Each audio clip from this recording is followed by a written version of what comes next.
और अब मैं बड़े ही सम्मान के साथ माननीय प्रधानमंत्री जी से अनुरोध करती हूं कि सर रिमोट का बटन दबाकर आज इस अंतर्राष्ट्रीय क्रिकेट स्टेडियम का शिलान्यास की कृपा करके हम सबको अनुग्रहित करें।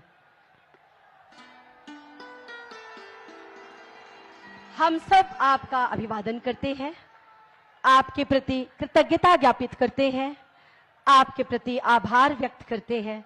नतमस्तक हैं हम आपके सोच के, आपके विजन के। और एक छोटी सी ऑडियो वीडियो देखते हैं हम लोग कि आखिर इस अंतर्राष्ट्रीय क्रिकेट स्टेडियम में क्या क्या खास है। माननीय प्रधानमंत्री और काशी के सांसद श्री नरेंद्र मोदी जी के यशस्वी नेतृत्व में काशी में पिछले 9-10 सालों से अभूतपूर्व विकास की जो अविरल धारा बह रही है, उसमें एक और अहम अध्याय जुड़ रहा है, क्योंकि यहाँ एक विश्व स्तरीय क्रिकेट स्टेडियम भी बनने जा रहा है। उत्तर प्रदेश, जहाँ क्रिकेट सितारों की एक लंबी श्रृंखला है, उन्होंने भारत को खासी प्रसिद्धि दिलाई है। इनमें शामिल हैं सुरेश रैना, मोहम्मद कैफ, पूनम यादव, आरपी सिंह, भुवनेश्वर कुमार, गोपाल शर्मा, प्रवीण कुमार, कुलदीप यादव, पीयूष चावला, रिंकू सिंह सहित कई खिलाड़ी। काशी का क्रिकेट स्टेडियम काशी को इस खेल का एक नया हब बनाएगा। यूपी के पूर्वी क्षेत्र के क्रिकेट प्रेमियों को लाइव मैचों का अनुभव करीब से मिलेगा। युवा प्रतिभाओं को वर्ल्ड क्लास इंफ्रास्ट्रक्चर और प्रशिक्षण के अवसर मिलेंगे। इस स्टेडियम को गंजरी गांव में 30 एकड़ के क्षेत्र पर बनाया जाएगा। स्टेडियम 30,000 की क्षमता वाला होगा, जिसका भविष्य में 40,000 तक विस्तार किया जा सकेगा। साथ ही होंगी खिलाड़ियों के लिए बेहतरीन सुविधाएं, 9 पिच, HD ब्रॉडकास्ट के लिए फ्लड लाइटिंग मास्ट, बेहतरीन drainage system, plug in play broadcasting ढांचागत सुविधाएं, पार्ट रूफ, एक्सक्लूसिव नेट वाले प्रैक्टिस ग्राउंड और पार्किंग के लिए पर्याप्त जगह है। साउथ पवेलियन के ऊपर लेवल में एक विशिष्ट VIP जोन होगा, जिसमें डाइनिंग की सुविधा वाले कॉर्पोरेट बॉक्स और लाउंज होंगे। स्टेडियम तक सुगम पहुंच के लिए डेडिकेटेड सड़कें और पाथवेज भी होंगे। काशी, जहां कण कण में शिवत्व है, वहां बन रहे वर्ल्ड क्लास स्टेडियम के स्थापत्य में बाबा विश्वनाथ से जुड़े प्रतीकों को खूबसूरती से समाहित किया गया है। जैसे भगवान शिव के मस्तक को सुशोभित करने वाले चंद्रमा को स्टेडियम के छत पर प्रदर्शित किया जाएगा। फ्लड लाइट मास्ट त्रिशूल के आकार, छुप मत भाई की मान। मीडिया सेंटर डमरू के आकार वाला होगा। साथ ही बाबा भोलेनाथ के आध्यात्मिक चढ़ावे बेल पत्र को मुख्य भाग पर हर ओर एक हार के रूप में प्रदर्शित किया जाएगा। स्टेडियम से जुड़ी प्रवेश सीढ़ियों को वाराणसी के घाट की सीढ़ियों की तर्ज पर बनाया जाएगा। जैसे कि माननीय प्रधानमंत्री जी का सदैव मानना है कि काशी का मिजाज है लगातार आगे बढ़ना, विकास को गतिमान रखना और अपनी ऊर्जा और उमंग से सबको प्रेरित करना। इसी कड़ी में काशी को मिलने जा रहा है अंतरराष्ट्रीय क्रिकेट स्टेडियम, जो इस पूरे क्षेत्र के लिए नए अवसर और नई संभावनाएं सृजित करेगा।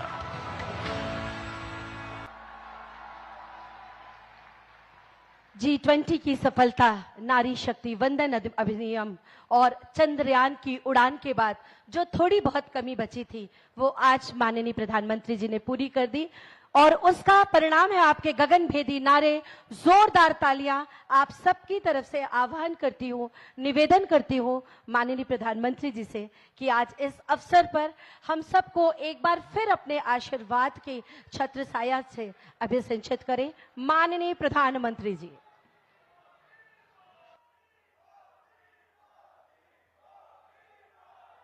हर हर महादेव। उत्तर प्रदेश के मुख्यमंत्री श्रीमान योगी आदित्यनाथ जी, मंच पर विराजमान यूपी सरकार के अन्य मंत्रीगण, जनप्रतिनिधिगण, इस कार्यक्रम में मौजूद देश के खेल जगत से जुड़े सभी वरिष्ठ महानुभाव और मेरे प्यारे काशी के परिवारजनों, आज फिर से बनारस आवे का मौका मिलल हो। जोन आनंद बनारस में मिलला ओकर व्याख्या असंभव है। एक बार फिर बोलिए, ओम नमः पार्वती पतये हर हर महादेव। मेरे प्यारे परिवारजनों, काशी में आज एक इंटरनेशनल क्रिकेट स्टेडियम की आधारशिला रखी गई है।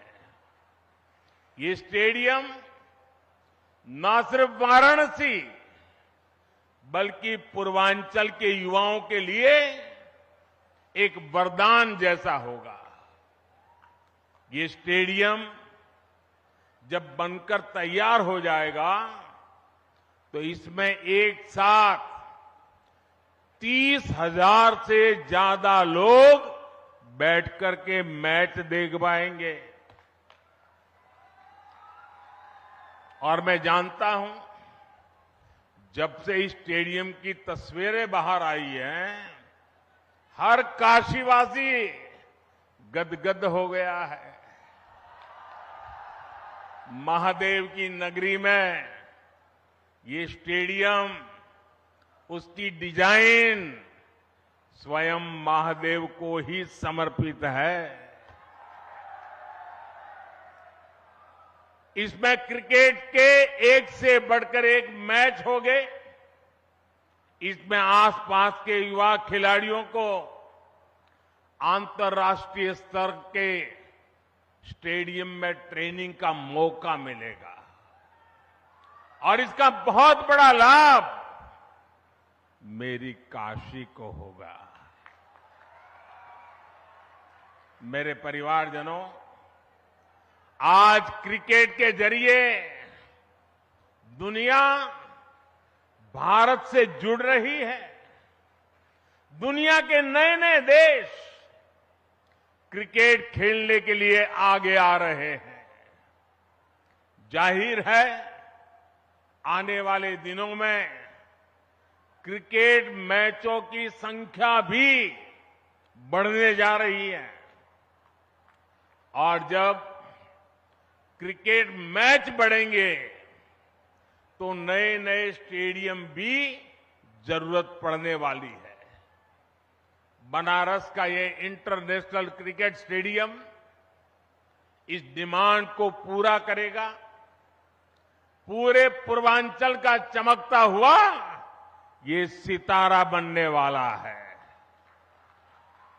यूपी का ये पहला स्टेडियम होगा जिसके निर्माण में बीसीसीआई का भी बहुत सहयोग होगा। मैं बीसीसीआई के पदाधिकारियों का, काशी का एमपी होने के नाते, यहां का सांसद होने के नाते मैं आप सबका हृदय से आभार व्यक्त करता हूं। मेरे परिवारजनों, जब खेल का इंफ्रास्ट्रक्चर बनता है, इतना बड़ा स्टेडियम बनता है, तो सिर्फ खेल ही नहीं, स्थानीय अर्थव्यवस्था पर भी उसका सकारात्मक असर होता है। जब स्पोर्ट्स के ऐसे बड़े सेंटर बनेंगे तो उसमें बड़े स्पोर्ट्स आयोजन होंगे। जब बड़े आयोजन होंगे तो बड़ी तादाद में दर्शक और खिलाड़ी आएंगे। इससे होटल वालों को फायदा होता है, छोटी बड़ी खाने पीने की दुकान को फायदा होता है, रिक्शा, ऑटो रिक्शा, टैक्सी, इनको भी फायदा होता है। हमारे नाव चलाने वालों को तो दो दो हाथ में लड्डू हो जाता है। इतने बड़े स्टेडियम की वजह से स्पोर्ट्स कोचिंग के नए सेंटर खुलते हैं, स्पोर्ट्स मैनेजमेंट सिखाने के लिए नए अवसर बनते हैं। हमारे बनारस के युवा नए खेल स्टार्टअप के बारे में सोच सकते हैं। फिजियोथेरेपी समेत स्पोर्ट्स से जुड़ी बहुत सी पढ़ाई और कोर्सेज शुरू होंगे और एक बहुत बड़ी स्पोर्ट्स इंडस्ट्री भी वाराणसी में आएगी। मेरे प्यारे परिवारजनों, एक समय था जब माता पिता बच्चों को इस बात के लिए डांटते थे कि हमेशा खेलते ही रहोगे क्या, कुछ पढ़ाई वढ़ाई करोगे कि नहीं, यही हुड़दंग करते रहोगे क्या, यही सुनना पड़ता था। अब समाज की सोच बदली है। बच्चे तो पहले से ही सीरियस थे ही, अब माता पिता भी स्पोर्ट्स को लेकर के गंभीर हुए हैं। अब देश का मिजाज ऐसा बना है कि जो खेलेगा वही खिलेगा।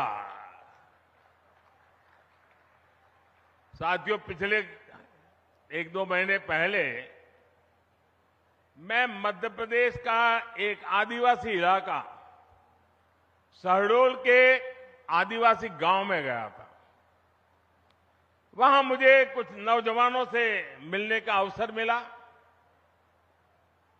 और मैं सचमुच में वहां का दृश्य और उनकी बातें सुनकर के इतना प्रभावित हुआ। उन युवकों ने मुझे कहा कि ये तो हमारा मिनी ब्राजील है। मैंने कहा भाई तुम मिनी ब्राजील कैसे बन गए हो? बोले हमारे यहां हर घर में फुटबॉल का खिलाड़ी है। और कुछ लोगों ने मुझे कहा कि मेरे परिवार में 3-3 पीढ़ी नेशनल फुटबॉल प्लेयर रही है। एक प्लेयर रिटायर्ड होने के बाद उसने वहां अपना जान लगा दी और आज हर पीढ़ी का व्यक्ति आपको वहां फुटबॉल खेलता नजर आएगा।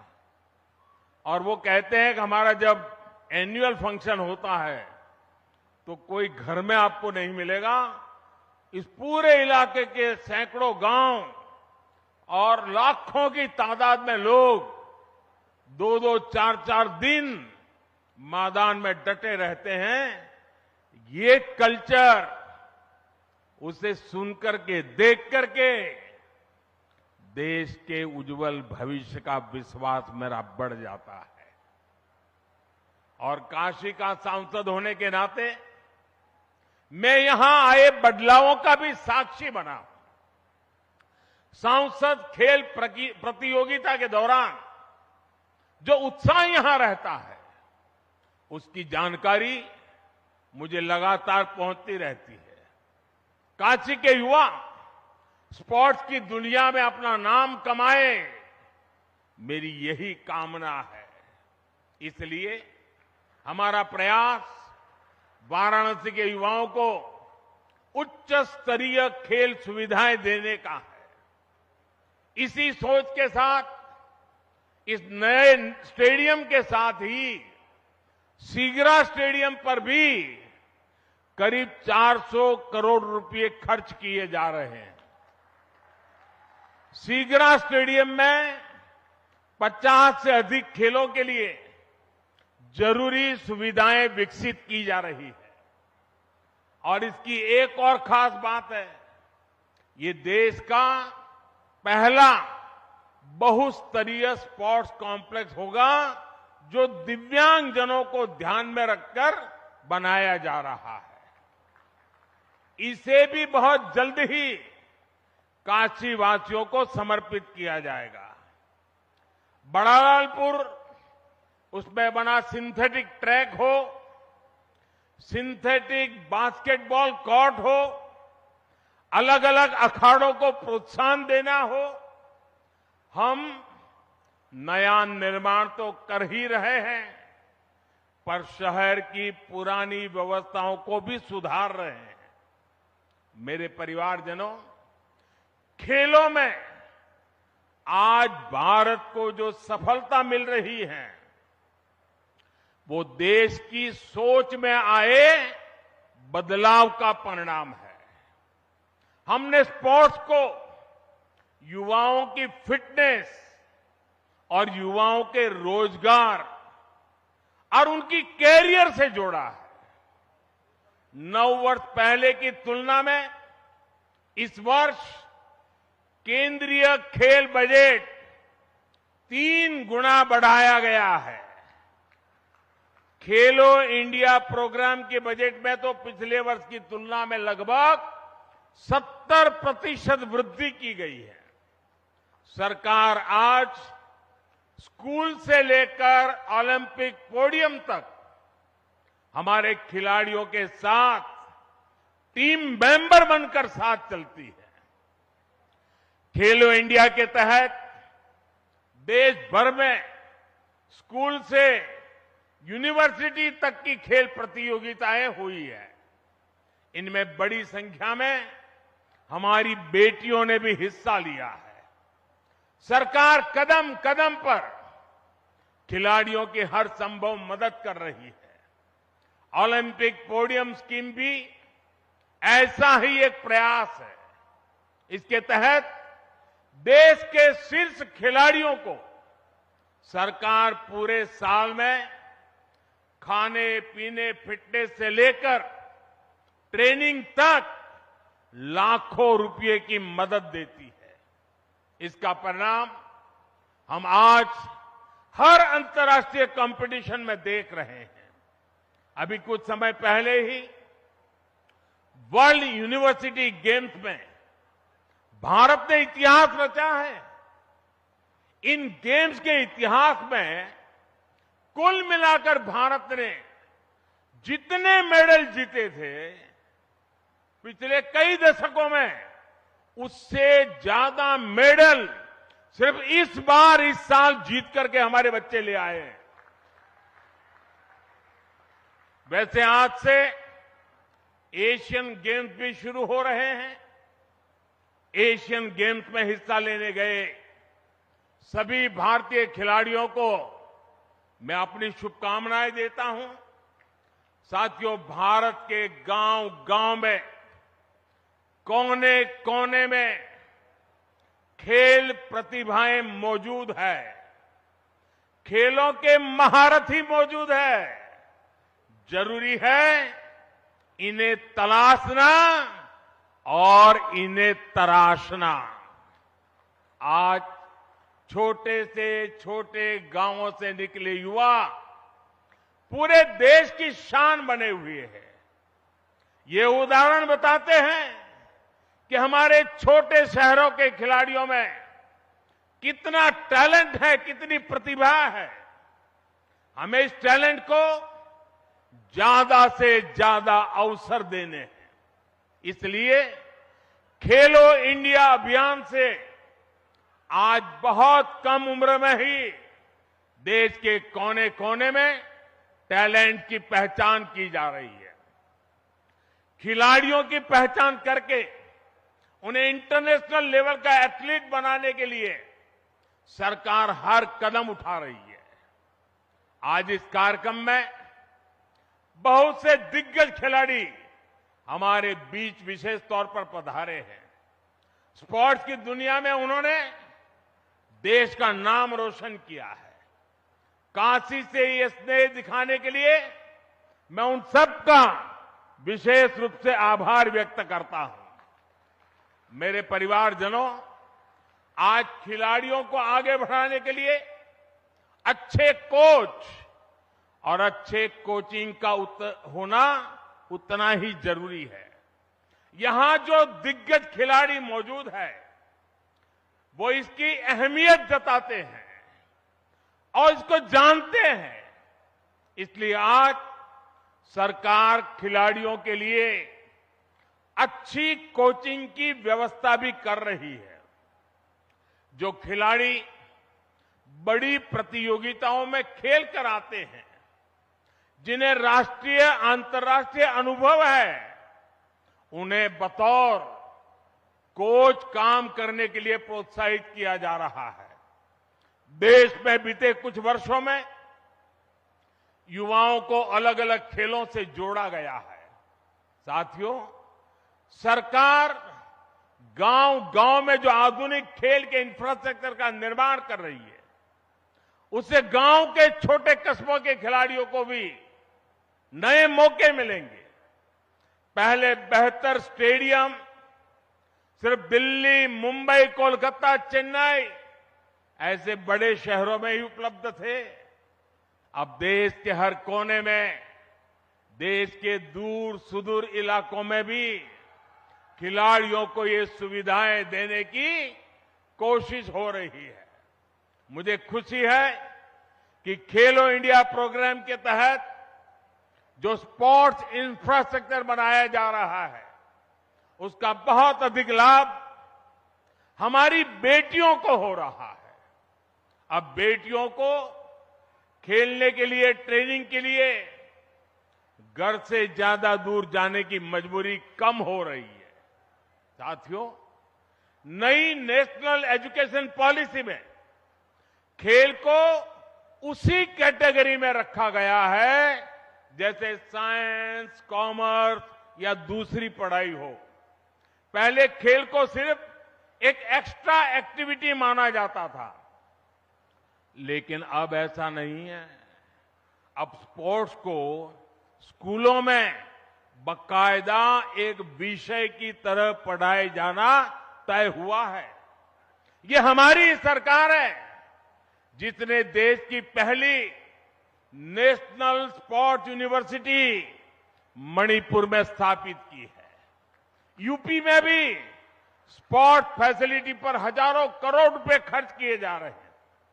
गोरखपुर के स्पोर्ट्स कॉलेज के विस्तार से लेकर मेरठ में मेजर ध्यानचंद खेल यूनिवर्सिटी बनाने तक हमारे खिलाड़ियों के लिए नए स्पोर्ट्स सेंटर बनाए जा रहे हैं। साथियों, देश के विकास के लिए खेल सुविधाओं का विस्तार बहुत आवश्यक है।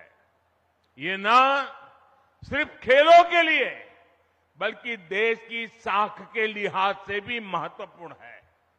हम में से कई लोग दुनिया के कई शहरों को सिर्फ इसलिए जानते हैं क्योंकि वहां पर बड़े अंतर्राष्ट्रीय खेलों का आयोजन हुआ।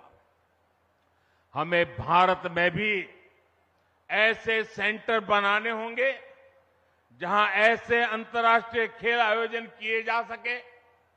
यह स्टेडियम जिसकी आधारशिला आज रखी गई है, खेलों के प्रति हमारे इसी संकल्प का साक्षी बनेगा। ये स्टेडियम बस ईंट और कंक्रीट से बना हुआ एक मैदान नहीं होगा, बल्कि ये भविष्य के भारत का एक भव्य प्रतीक बनेगा। मैं खुद को भाग्यशाली मानता हूं कि हर विकास कार्य के लिए मेरी काशी अपना आशीर्वाद लिए मेरे साथ खड़ी रहती है। आप लोगों के बिना काशी में कोई भी कार्य सिद्ध नहीं हो सकता है। आपके आशीर्वाद से हम काशी के कायाकल्प के लिए इसी तरह विकास के नए अध्याय लिखते रहेंगे। एक बार फिर काशी के लोगों को, पूरे पूर्वांचल को क्रिकेट स्टेडियम के शिलान्यास की मैं बहुत बहुत बधाई देता हूं। हर हर महादेव।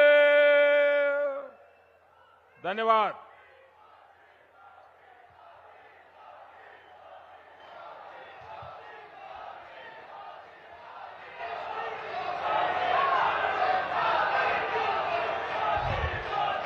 भारत माता की, भारत माता की।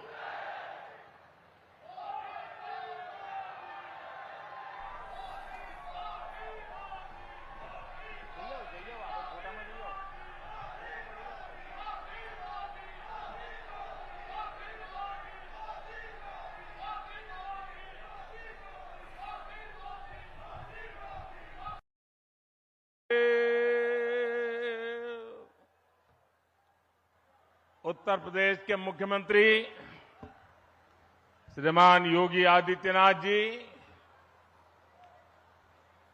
मंच पर विराजमान यूपी सरकार के अन्य मंत्रीगण, जनप्रतिनिधिगण,